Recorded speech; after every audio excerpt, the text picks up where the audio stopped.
बिस्मिल्लाहिर्रहमानिर्रहीम। अस्सलाम वालेकुम रहमतुल्लाहि व बरकातुहू।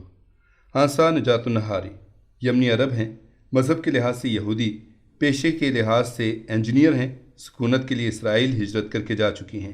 राइटर हैं, ब्लॉगर हैं, अरब अखबारात उनके मकालाजात को शौक़ से शाया करते हैं। इसराइल में रहकर भी उनका दिल यमन में अटका रहता है और वो अपने साबका वतन को कभी भी नहीं भूल पाती। लिखती हैं, मुझे सदका करना एक कुबड़े ने सिखाया था। मेरे सदका करने से उससे हंसी भी बड़ी आती थी, जी भर के कहकहे लगाता था।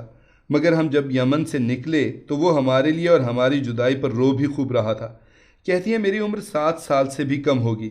मैं अपने मोहल्ले के उस कुबड़े, जिसे लोग काजी मोहम्मद कुबड़ा कहकर बुलाते थे, उसके पास से गुजर रही थी कि देखा उससे एक बूढ़ी औरत कुछ सदका खैरात मांग रही है। काजी मोहम्मद कुबड़े की नज़र मुझ पर पड़ गई। उस वक्त मैंने 5 का नोट पकड़ रखा था, बल्कि उस नोट को अपने मुंह में डाले चबा रही थी। काजी ने मुझे बेतकल्लुफ़ी से कहा, इधर आओ, लाओ ये 5 रियाल, ये इस बूढ़ी को दे देते हैं। काजी साहब बच्चों के साथ शफकत और हंसी मजाक करने वाले इंसान थे और मेरी तरह अक्सर बच्चे उससे बेतकल्लुफ़ी महसूस करते थे। मैंने उन्हें मुस्कुराते हुए कहा, मगर मेरे पास तो यही 5 हैं और तो मेरे पास कुछ भी नहीं है। काजी ने कहा, अगर तूने ये 5 सदका कर दिए तो अल्लाह तुझे 10 या 20 बनाकर वापस कर देगा। इसके साथ ही उसने मुझे पैसे सदका करने के लिए कायल करना शुरू कर दिया। सच पूछिए तो मैं भी उसकी बातों से इतनी कायल हो गई थी कि पैसे निकाल कर बुढ़िया को दे दिए। काजी की नज़रें मेरे चेहरे पर थीं और वो 5 का नुकसान हो जाने पर मेरे महसूसात को पढ़ रहा था। सच पूछिए तो मैं तकरीबन रोने वाली हुई खड़ी थी। मेरे लिए 5 रियाल अच्छे खासे पैसे थे, क्योंकि अब्बा मुझे हफ्ते में 2 या 3 मरतबा इकट्ठे 5 रियाल दिया करते थे। काजी ने मेरी कैफियत को महसूस करते हुए अपनी जेब में हाथ डाला और 20 रियाल का नोट निकाल कर मुझे देते हुए कहा, मैं नहीं कहता था कि फ़कीर को सदका देने पर अल्लाह तुझे तेरे पैसे दुगने बल्कि दुगने से भी ज़्यादा करके वापस कर देगा। मुझे पैसे लेने में कुछ तरद्दुद तो हुआ। 20 मेरे लिए थोड़े पैसे नहीं थे। 20 तो मुझे बस उसी दिन ही मिलने नसीब होते थे जिस दिन मुसलमानों की ईद होती थी। लेकिन मैंने फिर भी काजी के हाथ से 20 रियाल तकरीबन झपटते हुए पकड़े और अपने घर को दौड़ लगा दी और काजी पीछे खड़ा मुझे भागता देखते हुए मुस्कुरा रहा था। मेरी खुशी दीदनी थी और जज्बात छुपाने नामुमकिन। मैं बस नाचती ही फिर रही थी। 2 हफ्ते के बाद हमारे मोहल्ले में एक फ़कीर आया। मुझे काजी की बातें याद आ गईं और मैंने बिला तवक्कुफ़ और भागते हुए जाकर उस फ़कीर को 5 रियाल दे दिए। इसके बाद मुझे अपनी जान सूली पर लटकी महसूस होने लगी। मेरा इंतज़ार शुरू हो गया कि कब अल्लाह मेरे 5 के बदले मुझे 20 वापस लौटाता है।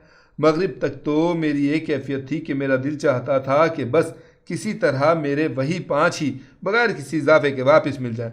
लेकिन सब अब सोने से पहले मुझे पक्का यकीन हो चुका था कि मेरे साथ हाथ हो गया है और मैं लुट चुकी हूँ। दूसरे दिन दोपहर को स्कूल से वापस आते हुए मुझे ज़मीन पर कुछ पड़ा हुआ नजर आया। कयास से ही होता था कि पैसे हैं। नीचे झुककर उठाए तो 20-20 रियाल के 2 नोट थे। मेरी खुशी दीदनी और मुझे पक्का यकीन हो गया था कि अल्लाह ताला सदक़े के पैसे ज़रूर वापस करता है। मुझे अपने पैसों के बदले में 20 रियाल काफ़ी लगे। मैंने 20 अपनी जेब में डाले और दूसरा 20 का नोट वहीं फेंकते हुए घर की तरफ दौड़ लगा दी।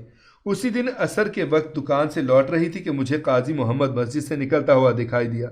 मैंने उसे जाकर रोका और अपने साथ पेश आने वाला सारा किस्सा तफसील से कह सुनाया। काजी मेरी बातें सुनता हुआ मुस्कुराता रहा। उसने मुझसे पूछा, अच्छा 20 रियाल का दूसरा नोट वापस क्यों फेंक दिया था? मैंने कहा, मुझे पता था कि मोहल्ले की एक और लड़की ने भी फ़कीर को 5 रियाल का सदका किया है। हो ना हो ये 20 का दूसरा नोट उसी का होगा, इसलिए मैंने उसे वहीं छोड़ दिया था ताकि वो आकर अपने पैसे उठा ले।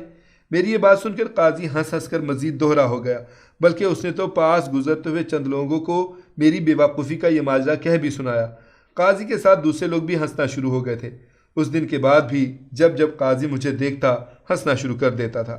मगर एक बात थी, अब उसने मुझे अक्सर 5 या 10 रियाल देना शुरू कर दिए थे। कहता, अल्लाह तुमसे मोहब्बत करता है और मुझे पैसे भेजता है ताकि मैं तुझे दे दिया करूं।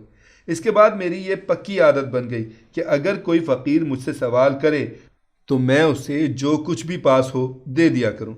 जिस दिन हमने इसराइल जाने के लिए सना को छोड़ा, उस दिन काजी मोहम्मद, उसकी बीवी और उसकी बेटियां हमारी वजह से रो रही थीं। मैंने अपनी ज़िंदगी में पहली मर्तबा उस काजी की आंखों में आंसू देखे जिसके होंठों पर कभी मुस्कुराहट गायब ही नहीं हुआ करती थी।